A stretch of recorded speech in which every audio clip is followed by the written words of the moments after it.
نہ جانے کتنا وقت ہو گیا تھا وہ بارش میں مسلسل بھیگ رہی تھی۔ اب تو پانی اور اپنے بدن کے درمیان فرق بھی محسوس نہیں ہو رہا تھا۔ کپ کپاتے لرزتے بدن سمیت وہ دیوار کے ساتھ آخر میں جا کر ٹک گئی۔ تیز ہوا پانی کی بوچھاڑ وقفے وقفے سے اس پر پھینک رہی تھی۔ اس نے دونوں ہاتھوں کو گیلی قمیض میں دبا لیا۔ لہو بری طرح بہہ رہا تھا اور چہرے کی رنگت بھی اسی حساب سے زرد پڑتی جا رہی تھی۔ اس وقت اسے شدت سے کسی دوائی کی ضرورت تھی جو وہ زخمی ہاتھوں پر لگا سکتی۔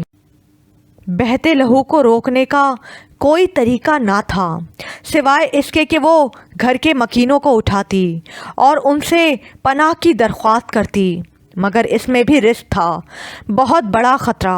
ایک مصیبت سے بامشکل بچ کر آئی تھی، اس طوفانی رات میں ایسے ہی درندے بھیڑیے مل جاتے تو شاید وہ کہیں اور نہ جا سکے گی۔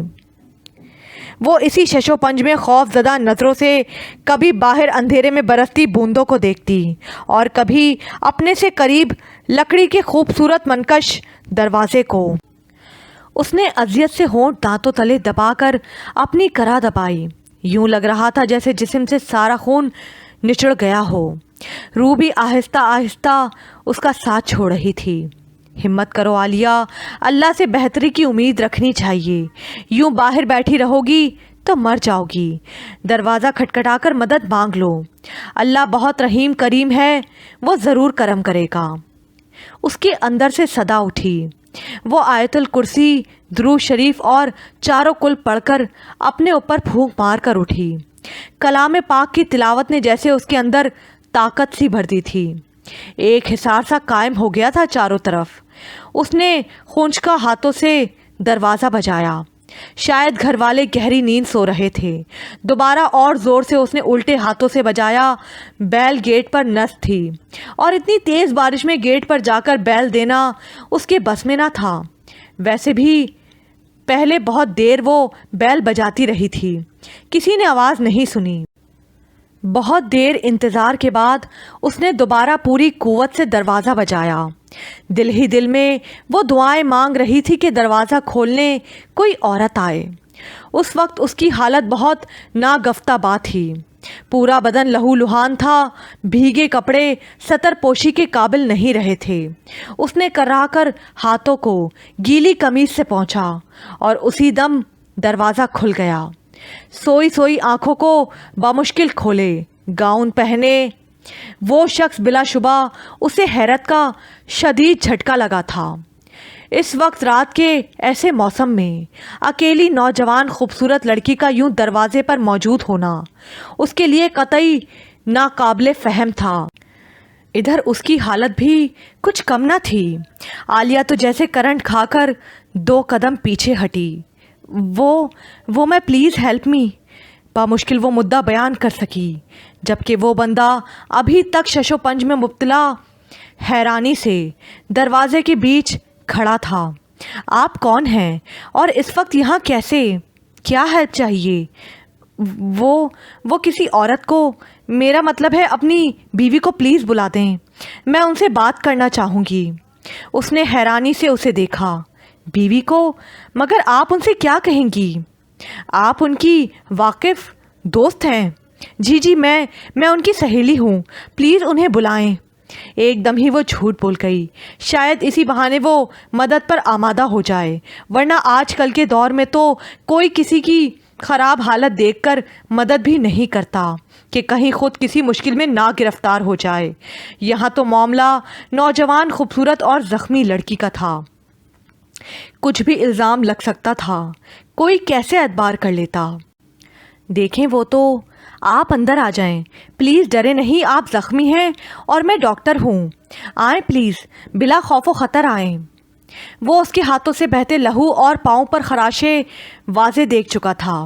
بے حد شفیق اور سادہ لہجے میں اسے کہہ کر پیچھے ہٹ کر گزرنے کے لیے راستہ بنایا۔ وہ شش و پنج کا شکار کچھ دیر کھڑی رہی۔